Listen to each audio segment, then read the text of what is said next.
Hey everyone. Lately, I've been giving a few talks to junior Solidity developers, mostly just about security and like smart contract auditing and these sorts of things. And one of the questions I got frequently when I was giving these Q&A sessions and talks is people wanted to know what tools I'm using. So rather than reiterating myself over and over again, what I thought I'd do is I'd put together a really quick video just walking through some of the code or some of the extensions I use in VS Code, and then hopefully I'll be able to find some examples of like where I used a particular tool in an actual audit. So let's get started. So the first one I wanted to talk about is the Inline Book Smart bookmarks extension. It's from Consensus Diligence. The team's fantastic, and this is probably one of the most useful VS Code extensions there is as an auditor. Frankly, I think even non-auditors should be using this, but it's particularly useful for auditors. You can see up here how to find it. I think if you just search Inline Book Mark Solidity web VS Code extension, it'll be the first hit on Google. But more importantly, I kind of want to show you what it does.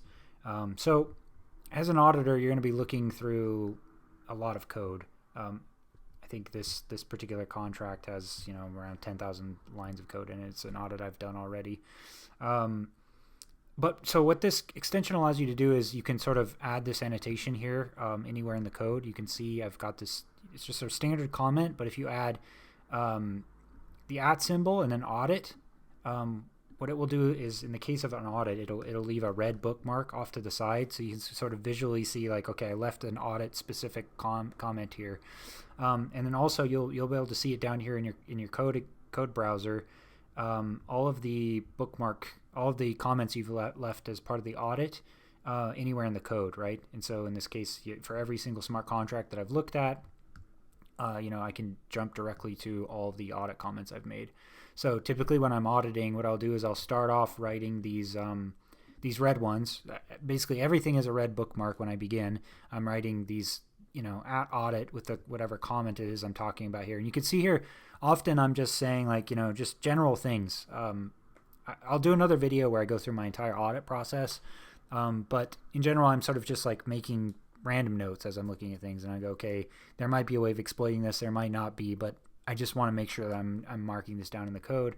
And then what you can do is you can go back through and mark these audit comments as okay or actual issues.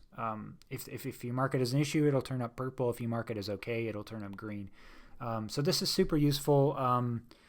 Not only it allows you to sort of like see where you've double checked yourself already, so to make sure you're not missing lines of code in the total audit, but it also allows me to quickly at the end when I'm sort of producing the report, I can kind of just step through all the audit issues right over here on the side. I can sort of look for all the purple ones and say, okay, this was actually an issue that needs to show up in the audit report. So that's the first VS Code extension I'd like to talk about.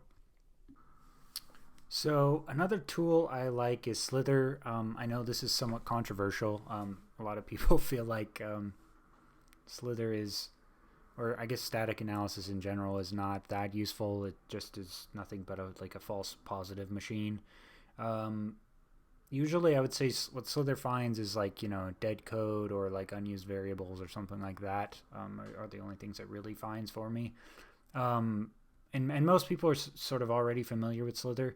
But what I think people don't know is that there is a VS Code extension for Slither as well, as evident by the fact that look, it's only got 3,700 installs.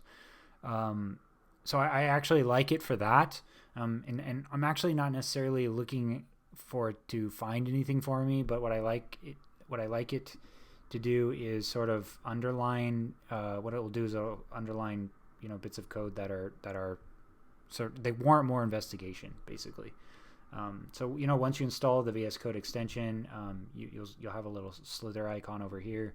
When you press the play button in the top left corner, basically it will run through Slither, and then it'll produce a report here of like all the high, medium, and low findings from Slither.